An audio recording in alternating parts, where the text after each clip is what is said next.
আপনার ঘরে যদি এই 4টা জিনিস থাকে তাহলে এক্ষুনি বের করে দিন, না হয় আপনার ঘরে আল্লাহর গজব নাজিল হবে, আপনার ঘরে কখনো আল্লাহর পক্ষ থেকে রহমত বরকত নাজিল হবে না, আপনার ঘরে অভাব অনটন লেগেই থাকবে, কখনো আপনি শান্তিতে থাকতে পারবেন না। তাই প্রিয় ভাইয়েরা, মা বোনেরা, আজকে আমি আপনাদেরকে বলে দিব, নবী করিম সাল্লাল্লাহু আলাইহি ওয়াসাল্লাম আপনাদেরকে বলেছেন আপনাদের ঘর থেকে এই 4টা জিনিসকে বের করতে, না হয় কখনো আপনার ঘরে শান্তি থাকবে না, সব সময় অভাব অনটন লেগেই থাকবে। কারণ হলো এই 4টা জিনিসের সাথে শয়তানের সম্পর্ক রয়েছে, শয়তান সর্বদা এই 4টা জিনিসের সাথে লেগে থাকে। তাই অবশ্যই আমাদেরকে আজকে আমাদের ঘর থেকে এই 4টা জিনিসকে বের করে দিতে হবে। প্রিয় ভাইরা, মা বোনেরা, 1 নম্বরে যেটা অবশ্যই আপনাদের ঘর থেকে বের করতে হবে সেটা হলো কোনো প্রাণীর ছবি কিংবা কোনো কুকুরের ছবি যদি আপনাদের ঘরে থাকে, ঘরের কোনো দেওয়ালে ঝোলানো থাকে, তাহলে সেটা আজকেই বের করে দিতে হবে। যদি বের না করেন, আপনি যদি ধনী থাকেন তাহলে গরিব হয়ে যাবেন, আর যদি গরিব থাকেন তাহলে আরো বেশি অসহায় হয়ে যাবেন। কারণ আল্লাহর নবী সাল্লাল্লাহু আলাইহি ওয়াসাল্লাম বলেছেন, যেই ঘরে কোনো কুকুরের ছবি থাকে, কোনো প্রাণীর ছবি থাকে, ওই ঘরে আল্লাহর রহমত বরকত কোনো কিছুই নাজিল হয় না, ওই ঘরে আল্লাহর রহমতের ফেরেশতারা আসতে পারে না। অনেকেই দেখা যায় মৃত মা বাবার ছবি তাদের দেওয়ালে টাঙিয়ে রাখে, এটা ঠিক নয়। মা বাবা মরে গেছে, যদি আপনি তার ছবি ঝুলিয়ে রাখেন তাহলে আপনার মা বাবার কবরে কিন্তু আযাব হবে, ভয়ঙ্কর শাস্তি হবে। এজন্য কখনো মৃত মা বাবার ছবি আপনাদের ঘরের দেওয়ালে ঝুলিয়ে রাখবেন না। যদি ঝুলিয়ে রাখেন তাহলে কিন্তু রহমতের ফেরেশতারা আপনাদের ঘরে প্রবেশ করবে না। প্রিয় ভাইরা, মা বোনেরা, আপনার ঘরে যদি কোনো ছবি ঝুলিয়েই রাখতে হয় তাহলে কোনো ফুলের ছবি কিংবা কোনো ভালো দৃশ্যের ছবি, মক্কা মদিনা মসজিদের ছবি আপনি রাখতে পারেন। মা বাবা, ভাই বোন, আত্মীয় স্বজন কিংবা কোনো প্রাণীর ছবি যদি রাখেন তাহলে কিন্তু আল্লাহর পক্ষ থেকে আপনার ঘরে গজব আসতে বেশি সময় লাগবে না। প্রিয় ভাইরা, মা বোনেরা, যদি আপনি প্রয়োজনীয় ছবি রাখতে চান তাহলে সেটা রাখতে পারেন, যেমন কোনো পাসপোর্টের ছবি কিংবা কোনো দলিলের ছবি অথবা কোনো ধরনের ভোটার আইডি কার্ডের ছবি, যেগুলো আপনার খুব প্রয়োজন সেগুলো রাখতে পারেন। কিন্তু অপ্রয়োজনীয় মা বাবার ছবি, কোনো প্রাণীর ছবি, কুকুরের ছবি, এগুলোকে যদি রাখেন তাহলে কিন্তু আপনার ইনকামের মধ্যে বরকত হবে না, আপনার ঘরে কোনো ধরনের বরকত আসবে না, আপনার ঘরে কোনো ফেরেশতারা পর্যন্ত প্রবেশ করতে পারবে না, শয়তানের বাসা থাকবে আপনার ঘরটা। এজন্য অবশ্যই 1 নম্বরে আমাদেরকে যেই কাজটি করতে হবে, যেটা আমাদের ঘর থেকে বের করে দিতে হবে, সেটা হলো কোনো প্রাণীর ছবি, কোনো কুকুরের ছবি আমাদের ঘরে রাখা যাবে না। এমনকি কুকুরকে আমাদের ঘরে জায়গা দেওয়া যাবে না। বিদেশে বিরাজ্যে দেখা যায় অনেকে কুকুর নিয়ে বিছানায় ঘুমিয়ে থাকে, নাউজুবিল্লাহ। আমরা তো মুসলমান, কুকুর হচ্ছে একটা নাপাক প্রাণী, ঘৃণিত প্রাণী। সেই কুকুরকে যদি আমরা ঘরে জায়গা দেই তাহলে কিন্তু ফেরেশতারা আমাদের ঘরে প্রবেশ করবে না। একবার জিবরাইল আলাইহিস সালাম নবী করিম সাল্লাল্লাহু আলাইহি ওয়াসাল্লামের কাছে ওহী নিয়ে আসলেন। তিনি এসে দেখলেন আল্লাহর নবীর চৌকির নিচে একটা কুকুর বসে আছে।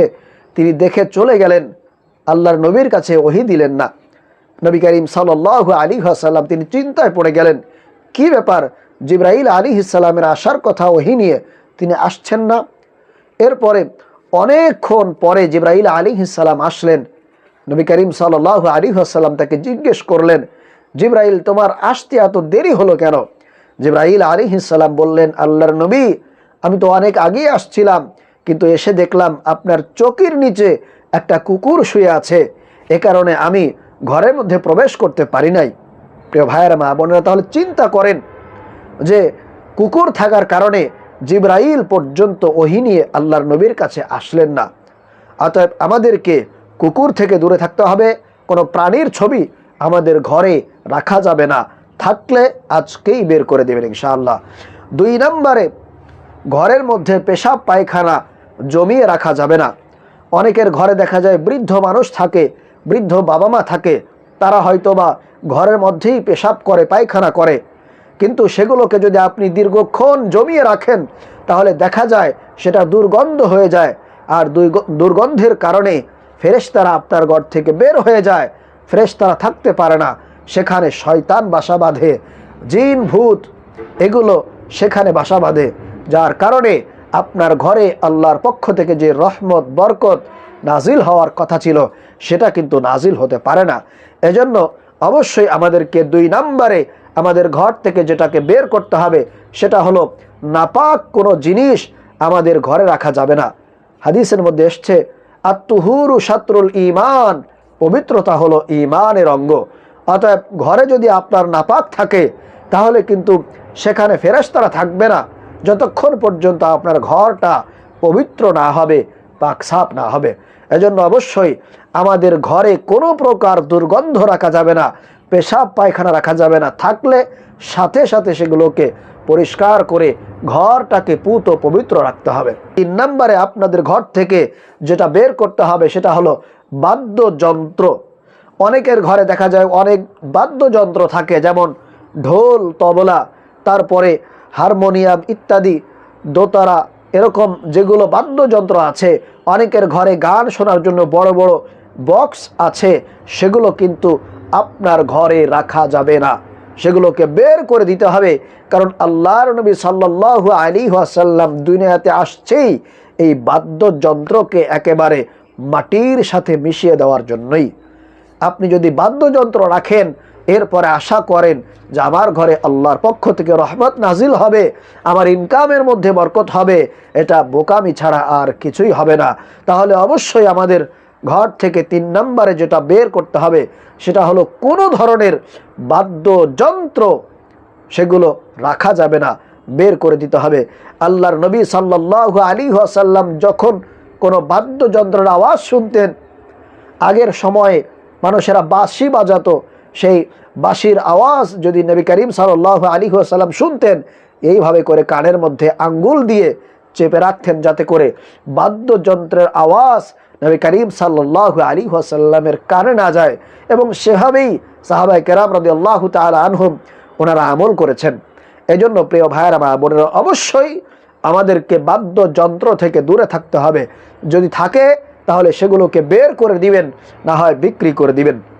4 নম্বর এবং সর্বশেষ যেটা করতে হবে সেটা হলো আপনাদের ঘরে হিন্দুদের যে ঘন্টি আছে যেগুলো মন্দিরে বাজায়, অথবা অনেক সময় দেখা যায় এমনিতেই বাজারে কিনতে পাওয়া যায়, এরকমভাবে নাড়াচাড়া করে আওয়াজ করে যে ঘন্টি, সেই ঘন্টি যদি আপনাদের ঘরে থাকে তাহলে আল্লাহর রহমতের ফেরেশতারা আপনাদের ঘরে প্রবেশ করবে না, আপনার ঘরে রহমত নাজিল হবে না, আল্লাহর পক্ষ থেকে গজব নাজিল হবে।